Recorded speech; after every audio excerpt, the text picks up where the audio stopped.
மாநிலம் திருவனந்தபுரம் அருகே விழிஞ்சம் சர்வதேச துறைமுகத்தை திறந்து வைத்தார் பிரதமர் மோடி.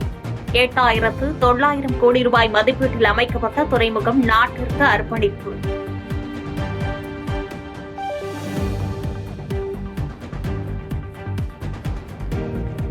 உயிர்ம வேளாண்மையில் சிறந்து விளங்கிய விவசாயிகளுக்கு நம்மாழ்வார் விருது. 3 பேர்களுக்கு விருதுகளை வழங்கி கௌரவித்தார் முதலமைச்சர் மு.க.ஸ்டாலின்.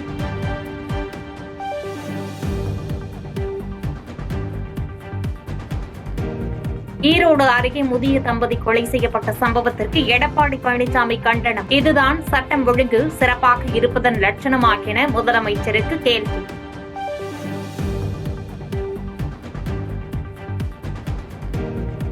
அம்பேத்கர் சட்ட பல்கலைக்கழகம் மற்றும் தமிழ் பல்கலைக்கழக துணைவேந்தர்களை நியமிக்க தேடுதல் குழு அமைப்பு. உச்சநீதிமன்ற தீர்ப்பை தொடர்ந்து 3 பேர் கொண்ட தேடுதல் குழுவை அமைத்தது தமிழ்நாடு அரசு.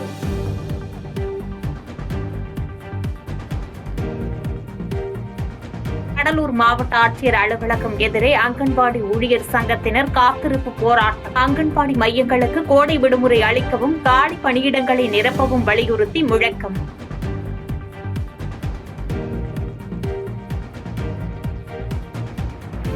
உலக புகழ்பெற்ற தஞ்சை பெரிய கோவில் தேரோட்டத்தை முன்னிட்டு வரும் மே 7ஆம் தேதி உள்ளூர் விடுமுறை.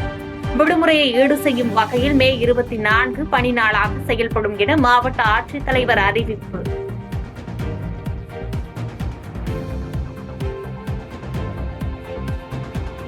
நீலகிரி மாவட்டம் கீழ்கோத்தகிரி அருகே குடிநீர் தொட்டியில் யானை கழிவுகள் கலக்கப்பட்டதால் அதிர்ச்சி. தூணேரி மேலூர் கிராமத்தில் உள்ள தொட்டியில் யானை கழிவு கலக்கப்பட்டது குறித்து போலீசார் விசாரணை.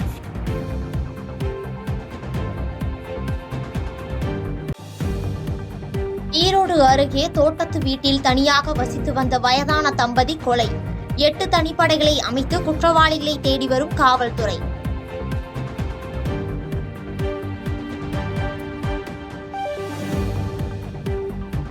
சோளிங்கர் தொகுதியில் அமமுக வேட்பாளர் களம் காண்பார் என அறிவித்த டிடிவி தினகரன் பாஜக கூட்டணியில் அங்கம் வகிக்கும் நிலையில் தனியாக தன்னிச்சையாக அறிவிப்பு வெளியிட்டதால் சலசலப்பு.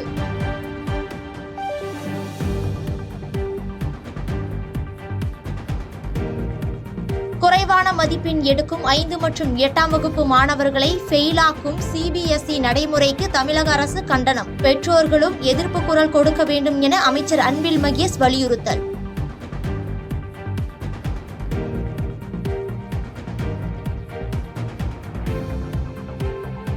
தேனி மாவட்டம் உத்தமபாளையம் அருகே இடப்பிரச்சினை காரணமாக 2 பேர் வெட்டி கொலை. ராணுவத்தில் பணியாற்றியவர் உட்பட 3 பேரை கைது செய்து விசாரணை.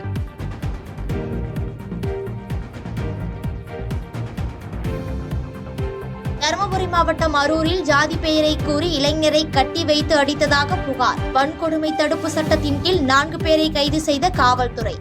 பங்க்ல என்னை கட்டி போட்டு அடிச்சாங்க. அவனை 2 அடி அடிச்ச உடனே அவன் போயிட்டான். அவன் போன உடனே எங்கள் வீட்டில் போய் சொல்லிக்கிறான்.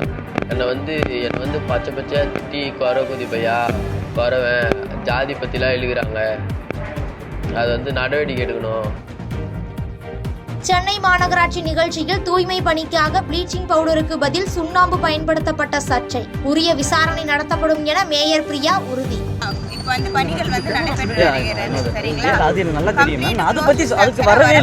சென்னை மாநகராட்சி முழுக்கவே இந்த பவுடர் தான் போடுறாங்க. ப்ளீச்சிங் பவுடர் போட்டிருந்தா கொஞ்சமாச்சு இந்த ஸ்மெல் அரெஸ்ட் ஆயிருக்கும். குறைஞ்சபட்சம் கிருமி நாசினி தான். என்னன்னு தெரியல. நீங்க தான் நான் உங்க கவனத்துக்கு கொண்டு வந்திருக்கேன். அதுதான் மேடம், இது நான் உங்க கவனத்துக்கு கொண்டு வந்திருக்கேன் மேடம். யூடியூப் வீடியோக்கள் மூலம் கடந்த 3 ஆண்டுகளில் 21,000 கோடி ரூபாய் சம்பாதித்த இந்தியர்கள். இந்தியாவில் மட்டும் 10 கோடி யூடியூப் சேனல்கள் உள்ளதாகவும் தகவல்.